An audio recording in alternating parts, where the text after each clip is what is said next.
दोस्तों, बहुत स्वागत है आपका एग्जाम क्लिक्स के ऑनलाइन पोर्टल में। उम्मीद है कि आप सब लोग अपने अपने एग्जाम की तैयारी अच्छे से कर रहे होंगे। आज हम लोग डिस्कस करने वाले हैं कि भारत में किन किन अधिकारियों की नियुक्ति राष्ट्रपति द्वारा की जाती है। एग्जाम के पॉइंट ऑफ व्यू से ये बहुत ज़्यादा इंपॉर्टेंट टॉपिक है, क्योंकि एग्जाम में सीधे सीधे एक क्वेश्चन पूछ लिया जाता है इससे, या इस तरीके से पूछ लिया जाता है कि निम्नलिखित में से किसकी नियुक्ति भारत के राष्ट्रपति द्वारा नहीं की जाती है। तो आपको 4 ऑप्शन दिए रहते हैं, उसमें से आपको सही ऑप्शन सेलेक्ट करना रहता है। तो इस तरीके से आप इस क्वेश्चन को सही करके एग्जाम में 1 नंबर गेन कर सकते हैं। आप तो जानते ही हैं एग्जाम में एक नंबर बहुत इंपॉर्टेंट होता है, क्योंकि 1 नंबर कम या ज्यादा होने से मेरिट लिस्ट में हजारों लड़के ऊपर नीचे खिसक जाते हैं। तो आइए अच्छे से डिस्कस करते हैं हम लोग कि राष्ट्रपति किस किस की नियुक्ति भारत में करता है। इनमें से पहला है हमारा भारत के मंत्रिपरिषद के जो मंत्री होते हैं उनकी नियुक्ति भारत के राष्ट्रपति द्वारा की जाती है। मंत्रिपरिषद का मतलब समझिए, जैसे कि मान लीजिए चुनाव हुआ, लोकसभा में जिस पार्टी को बहुमत प्राप्त होता है सरकार भी उसी पार्टी की बनती है। जो उस पार्टी का नेता होता है वो बन जाता है प्रधानमंत्री, और प्रधानमंत्री अपनी उस पार्टी में से कुछ व्यक्तियों को चुन के राष्ट्रपति को उनके नाम दे देता है कि आप इस मंत्री को इस वाले मंत्रालय के मंत्री पद की शपथ दिला दीजिए और दूसरे व्यक्ति को दूसरे मंत्रालय की। तो प्रधानमंत्री सलाह देता है राष्ट्रपति को, और राष्ट्रपति उस व्यक्ति को मंत्री की शपथ दिला देता है। तो इस प्रकार मंत्रिपरिषद के जितने भी मंत्री होते हैं उनकी शपथ राष्ट्रपति दिलाता है। इसलिए कहते हैं कि भारत के जो मंत्रिपरिषद के मंत्री होते हैं वो राष्ट्रपति द्वारा नियुक्त किए जाते हैं। इनमें से नेक्स्ट है हमारा, वो है राज्यों के राज्यपाल। आप जानते हैं कि जैसे केंद्र में कार्यपालिका का प्रमुख राष्ट्रपति होता है, वैसे ही राज्यों में कार्यपालिका का प्रमुख राज्यपाल होता है। हर राज्य में एक राज्यपाल होता है जो राष्ट्रपति के द्वारा सिलेक्ट किया जाता है। अब ये तो हुई बात राज्यों की। इसी प्रकार से केंद्र शासित प्रदेशों में भी राज्यपाल एक व्यक्ति को अपॉइंट करता है, नियुक्त करता है। केंद्र शासित प्रदेश में इस पोस्ट को उपराज्यपाल या प्रशासक के पोस्ट के नाम से जाना जाता है। इसके बाद भारत का राष्ट्रपति और किसकी नियुक्ति करता है, तो भारत का राष्ट्रपति सर्वोच्च न्यायालय के जो मुख्य न्यायाधीश होते हैं एवं अन्य न्यायाधीश, एवं उच्च न्यायालय के मुख्य न्यायाधीश एवं अन्य न्यायाधीश की भी नियुक्ति करता है। यानी कि जो सुप्रीम कोर्ट, हाई कोर्ट के जितने भी जजेस हैं, चाहे वो चीफ जस्टिस हों या अदर जजेस हों, सबकी नियुक्ति राष्ट्रपति ही करता है। इसके बाद हमारा आता है भारत के नियंत्रक एवं महालेखा परीक्षक। इसको शॉर्ट में कैग भी कहा जाता है, controller and auditor general of India. जो भारत के नियंत्रक एवं महालेखा परीक्षक होते हैं वो भारत सरकार का वित्तीय लेखा जोखा करते हैं। वो देखते हैं कि जो सरकारी धन है वो कहीं गलत तरीके से खर्च तो नहीं हो रहा। तो इस सब का जो रिकॉर्ड रखते हैं उस व्यक्ति को कहते हैं नियंत्रक एवं महालेखा परीक्षक। तो इसकी नियुक्ति भी राष्ट्रपति करता है। नेक्स्ट है हमारा मुख्य चुनाव आयुक्त एवं अन्य चुनाव आयुक्त। तो भारत के निर्वाचन आयोग का काम होता है भारत में होने वाले चुनाव को संपन्न करवाना। निर्वाचन आयोग का जो हेड होता है वो होता है मुख्य चुनाव आयुक्त, और उसकी सहायता के लिए 2 अन्य चुनाव आयुक्त भी होते हैं। तो इन सब की भी नियुक्ति राष्ट्रपति ही द्वारा की जाती है। उसके बाद है हमारा महान्यायवादी। जो महान्यायवादी होता है वो भारत का प्रथम विधि अधिकारी होता है। अगर महान्यायवादी की पोस्ट को आपको अच्छी तरीके से समझना है तो आप मेरा पिछला वाला वीडियो देख सकते हैं, सैलरी वाला, किसको कितना वेतन मिलता है। उसमें मैंने वीडियो के लास्ट में महान्यायवादी की पोस्ट को अच्छे से डिस्कस किया है। उस वीडियो को देखने के बाद महान्यायवादी की पोस्ट को लेकर आपकी अंडरस्टैंडिंग काफी अच्छी हो जाएगी। उसके लिए मैं आपको यहाँ कॉर्नर में लिंक प्रोवाइड कर रहा हूँ, जिसके थ्रू जाकर आप वो वाला वीडियो देख सकते हैं। तो भारत के जो महान्यायवादी होते हैं उनकी नियुक्ति भी राष्ट्रपति द्वारा की जाती है। नेक्स्ट है हमारा वित्त आयोग का गठन। राष्ट्रपति होता है वो भारत में प्रत्येक 5 वर्ष के अंतराल पर एक वित्त आयोग का गठन करता है।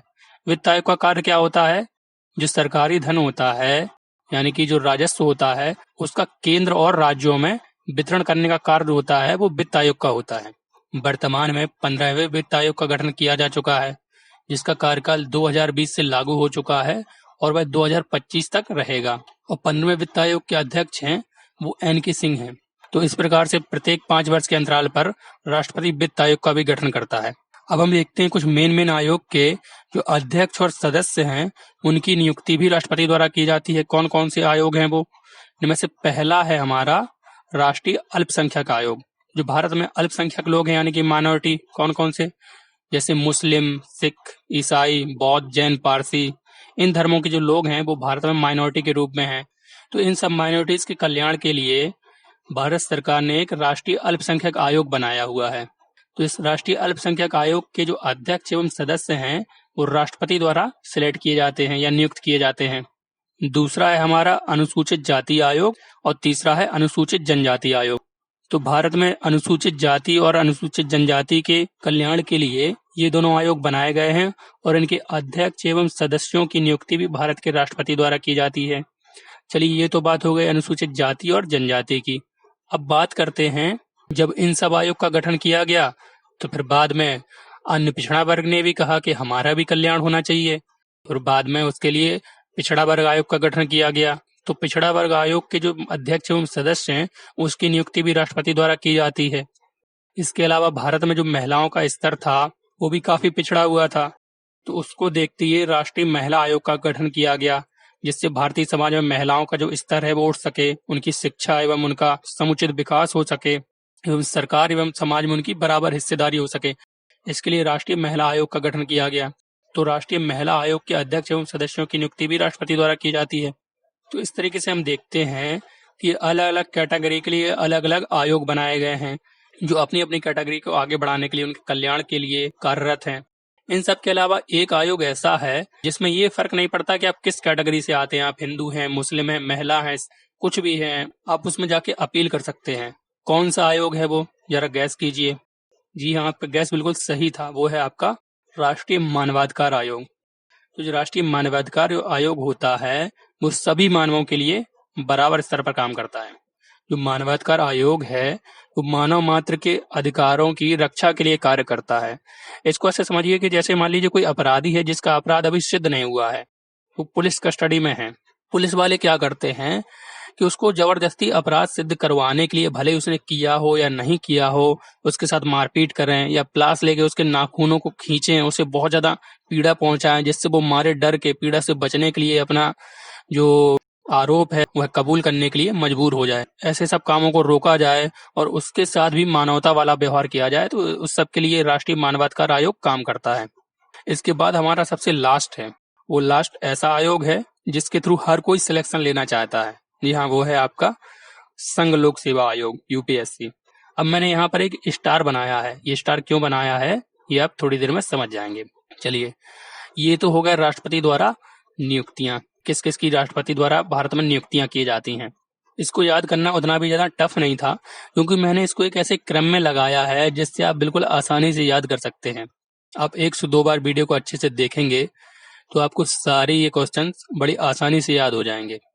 अब बात करते हैं कि क्या ऐसा कोई व्यक्ति छूट रहा है जिसकी नियुक्ति राष्ट्रपति करता है, वो हमने इसमें डिस्कस नहीं किया है। तो जी हाँ, एक व्यक्ति अभी बचा हुआ है, या ऐसा कह लीजिए एक पोस्ट अभी भी बची हुई है जिसकी नियुक्ति राष्ट्रपति द्वारा की जाती है और हमने उसको अभी तक डिस्कस नहीं किया है। तो ये तो हैं आपके भारत के अंदर राष्ट्रपति जिन जिन की नियुक्ति करता है। इसके अलावा भारत के बाहर भी तो राष्ट्रपति नियुक्ति करता है।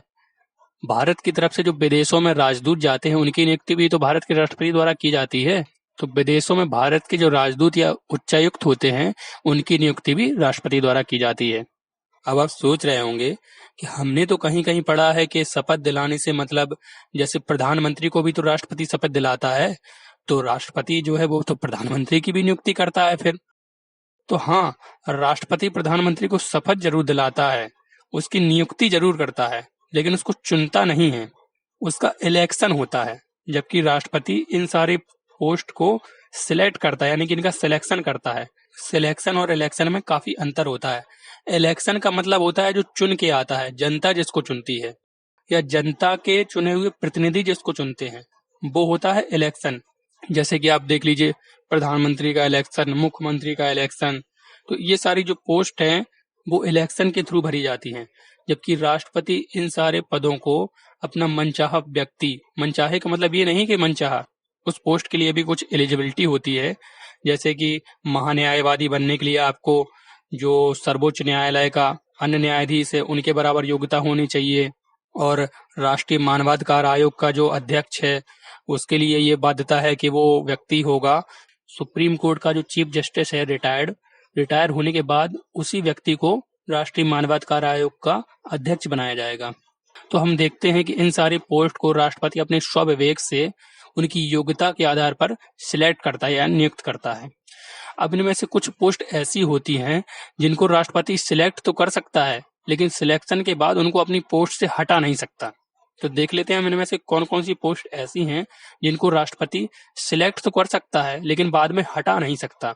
तो मेन यहाँ पर जो लिखे हुए हैं वो सारी पोस्ट हैं यहाँ पर कौन कौन सी, वो है आपका सर्वोच्च एवं उच्च न्यायालय के जितने भी न्यायाधीश हैं, चाहे वो चीफ जस्टिस हो या अन्य न्यायाधीश हो, उनका सिलेक्शन तो राष्ट्रपति कर सकता है लेकिन बाद में उनको हटा नहीं सकता। इनको हटाने के लिए अलग प्रोसेस है। इनको सिद्ध कदाचार या अपने पद के लिए असमर्थता के बेस पर ही हटाया जा सकता है। सिद्ध कदाचार का मतलब है अपनी पोस्ट पर रहते हुए भी कोई गलत कार्य कर रहे हों, और असमर्थता का मतलब है यानी कि अपने पोस्ट के जो कार्य हैं वो उसको सही तरीके से ना कर पा रहे हों, कार्य करने में असमर्थ हों, तभी उनको हटाया जा सकता है। सेम यही प्रोसेस नियंत्रक एवं महालेखा परीक्षक की भी है और चुनाव आयुक्त की भी यही है। बाकी सारी पोस्ट के लोगों को, अध्यक्ष एवं सदस्यों को वो अपने मन से हटा सकता है, बदल सकता है, चाहे वो राज्यपाल हो, महान्यायवादी हो या किसी भी आयोग के सदस्य या अध्यक्ष हो, उनको बदल सकता है। साथ ही साथ यहाँ पर एक स्टार बना हुआ है, इसको समझ लीजिए।